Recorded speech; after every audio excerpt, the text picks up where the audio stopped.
ದೌರ್ಜನ್ಯ ಇದೆ.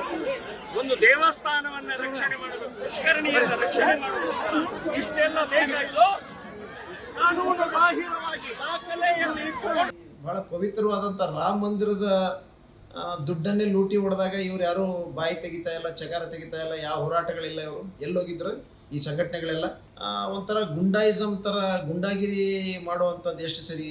ಮುಸ್ಲಿಂ ಓಟಿಗೋಸ್ಕರ ಸೊಲ್ಲು ಸುರಿಸ್ತಾ ಇರುವಂತಹ ಕಾಂಗ್ರೆಸ್ ಸರ್ಕಾರಕ್ಕೆ ಧಿಕ್ಕಾರ ಹೇಳ್ತಾ ಇದೆ. ಏನೇ ಅವರು ಹೋರಾಟಗಳಿದ್ರೂ ಕೂಡ ಧರ್ಮಾಧಾರಿತ, ಎಲ್ಲ ಒಂದು ಕಡೆ ಜಾತಿ ಆಧಾರಿತ, ಧರ್ಮದ ವಿಚಾರದಲ್ಲಿ ರಾಜಕೀಯ ಮಾಡುವಂಥದ್ದು ಬಹಳ ಕೆಟ್ಟ. ಹುಬ್ಬಳ್ಳಿ ಅಂದ್ರೆ ಹೈ ವೋಲ್ಟೇಜ್ ರಾಜಕಾರಣದ ಅಖಾಡ. ಈಗ ಅಲ್ಲಿ ಮತ್ತೊಂದು ಕಿಚ್ಚು ಹತ್ತಿಕೊಂಡಿದೆ.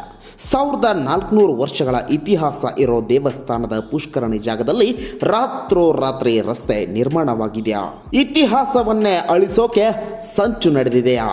ಅಥವಾ ಇದೆಲ್ಲ ಬರೀ ರಾಜಕೀಯ ಗಿಮಿಕ್ಕ? ಹುಬ್ಬಳ್ಳಿಯ ಆಸಾರ್ ಓಣಿಯಲ್ಲಿ ನಡೆದ ಆ ಭೀಕರ ಪುಷ್ಕರಣಿ ಚಲೋ ದಂಗಲ್ಲ ಕಂಪ್ಲೀಟ್ ಸ್ಟೋರಿ ಇಲ್ಲಿದೆ ನೋಡಿ.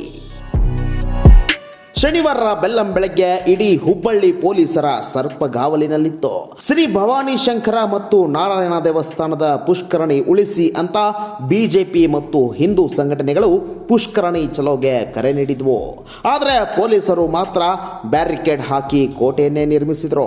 ಶಾಸಕರಾದ ಅರವಿಂದ್ ಬೆಲ್ಲದ್, ಮಹೇಶ್ ತೆಂಗಿನಕಾಯಿ ಮತ್ತು ಶ್ರೀರಾಮ ಸೇನೆಯ ಪ್ರಮೋದ್ ಮುತಾಲಿಕ್ ಬ್ಯಾರಿಕೇಡ್ ಜಿಗಿಯೋಕೆ ಹೋದಾಗ ಪೊಲೀಸರು ಅವರನ್ನ ಎಳೆದಾಡಿ ಗಾಡಿಗೆ ತುಂಬಿದ್ರು.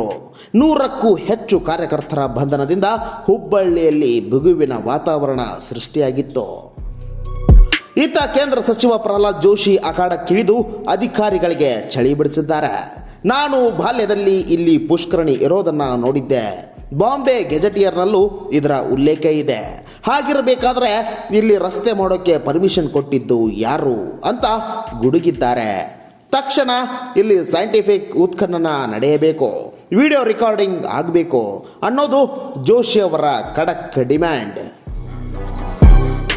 ಆದರೆ ಶಾಸಕ ಪ್ರಸಾದ್ ಅಬ್ಬಯ್ಯ ಇದನ್ನ ರಾಜಕೀಯ ಪ್ರೇರಿತ ಹೋರಾಟ ಅಂತ ಕರೆದಿದ್ದಾರೆ. ಪುರಾತತ್ವ ಇಲಾಖೆಯೇ ಇಲ್ಲಿ ಹೊಂಡ ಇಲ್ಲ ಅಂತ ವರದಿ ಕೊಟ್ಟಿದೆ. ಸಿಡಿಪಿ ಪ್ರಕಾರ ಇಲ್ಲಿ ರಸ್ತೆ ಇದೆ, ಅಲ್ಲಿರೋ ಬಡವರಿಗೆ ಮೂಲ ಸೌಕರ್ಯ ಬೇಡವೇ ಅಂತ ಪ್ರಶ್ನಿಸಿದ್ದಾರೆ. ಇದು ಸಂಪೂರ್ಣವಾಗಿ ರಾಜಕೀಯ ಪ್ರೇರಿತವಾದಂಥ ಇವರೆಲ್ಲ ಒಂದು ಕಡೆ ಇದು ಇವರ ಹೋರಾಟ.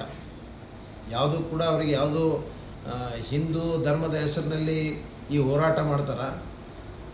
ಈ ಭಾಳ ಪವಿತ್ರವಾದಂಥ ರಾಮ ಮಂದಿರದ ದುಡ್ಡನ್ನೇ ಲೂಟಿ ಹೊಡೆದಾಗ ಇವ್ರು ಯಾರೂ ಬಾಯಿ ತೆಗಿತಾ ಇಲ್ಲ, ಚಕಾರ ತೆಗಿತಾ ಇಲ್ಲ, ಯಾವ ಹೋರಾಟಗಳಿಲ್ಲ. ಇವರು ಎಲ್ಲೋಗಿದ್ರು ಈ ಸಂಘಟನೆಗಳೆಲ್ಲ? ರಾಮ ಮಂದಿರ ದುಡ್ಡೇ ಲೂಟಿ ಮಾಡಿದಾಗ ಇವರೇ ಪ್ರತಿಷ್ಠಾಪನಾ ಮಾಡಿ ಇನಾಗ್ರೇಷನ್ ಮಾಡಿ ಎಲ್ಲ ಮಾಡಿದಂಥ ಪವಿತ್ರವಾದಂಥ ರಾಮ ಮಂದಿರ ದುಡ್ಡು ತಿಂತಾರಂತಂದರೆ ಯಾವ ಮಟ್ಟಕ್ಕಿದ್ದಾರೆ ಇವರೆಲ್ಲ? ಇವತ್ತು ಜನರಿಗೂ ಕೂಡ ಅರ್ಥ ಆಗಿದೆ. ಬಹುಶಃ ಜನಜಿ ಕೂಡ ಇವತ್ತು ಭಾಳ ದೊಡ್ಡ ಹೋರಾಟದ ಮೂಲಕ ಅವರಿಗೆ ಸರಿಯಾದಂಥ ಉತ್ತರ ಕೊಟ್ಟಿದ್ದಾರೆ. ಕಾನೂನು ಹೋರಾಟ ಮಾಡ್ತಾರೆ ಇಲ್ಲ, ಏನೇ ಇದ್ದರೂ ಕೂಡ ನೀವು ಕಾನೂನು ರೀತಿಯಲ್ಲಿ ನೀವು ಅದಕ್ಕೆ ಕೋರ್ಟ್ ಇದೆ, ಏನು ನ್ಯಾಯಾಲಯಗಳ ತೀರ್ಪುಗಳು ಕೊಡ್ತಾವೆ ಅದಕ್ಕೆ ನಾವೆಲ್ಲ ಅದಕ್ಕೆ ತಲೆ ಬಾಗ್ತೀವಿ.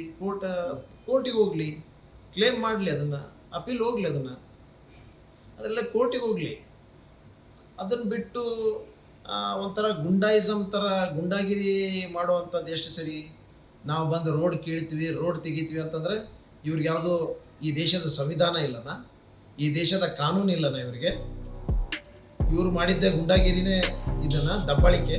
ಇವ್ರೇನು ದಬ್ಬಾಳಿಕೆ ಮಾಡ್ತಾರೆ ಎಲ್ಲ ಸಹಿಸ್ಕೋಬೇಕಾ? ಅಷ್ಟೇ ಅಲ್ಲ, ಬಿಜೆಪಿಯವರ ಹತ್ರ ಇರೋ ಸಾಕ್ಷಿ ನಾಗಪುರ್ ಆಫೀಸ್ನಲ್ಲಿ ರೆಡಿಯಾಗಿದ್ದ ಅಂತ ಟಾಂಗ್ ನೀಡಿದ್ದಾರೆ. ಒಟ್ಟಿನಲ್ಲಿ ಒಂದೆಡೆ ದೇವಸ್ಥಾನದ ಅಸ್ಮಿತೆ, ಇನ್ನೊಂದೆಡೆ ಅಭಿವೃದ್ಧಿಯ ರಸ್ತೆ. ಈ ಜಟಾಪಟಿ ಈಗ ಹೈಕೋರ್ಟ್ ಮೆಟ್ಟಿಲೇರೋ ಲಕ್ಷಣ ಕಾಣ್ತಿದೆ. ಸತ್ಯವನ್ನ ಯಾರು ಮಣ್ಣು ಮಾಡ್ತಿದ್ದಾರೆ? ಪುಷ್ಕರಣಿ ಇರೋದು ನಿಜವಾ? ನಿಮ್ಮ ಅಭಿಪ್ರಾಯವನ್ನ ಕಾಮೆಂಟ್ ಮಾಡಿ ತಿಳಿಸಿ.